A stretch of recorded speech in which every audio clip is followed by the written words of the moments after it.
A term that I've come to use lately is chimera.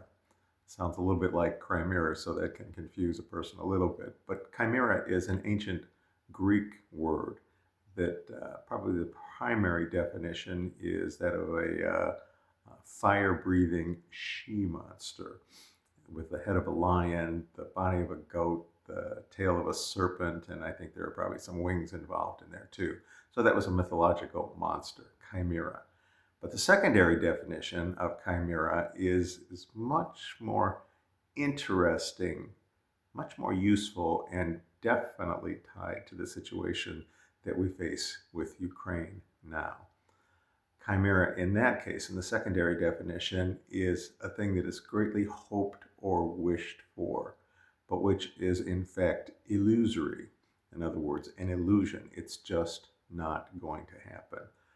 Uh, a bit like a mirage in the desert, something like that.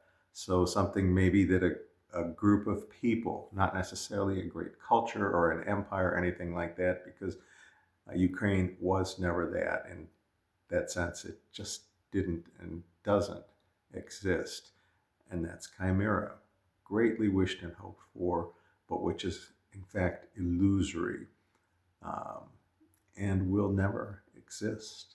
So this thing that people are hoping for, this great culture, maybe a lingua franca, an empire, great architectural history, a great linguistic or literary history or something like those things just don't exist. And really, maybe geographically, the thing that's been cobbled together from all sorts of pieces, from all sorts of places, it's just it's a chimera. It just doesn't really exist, and isn't going to.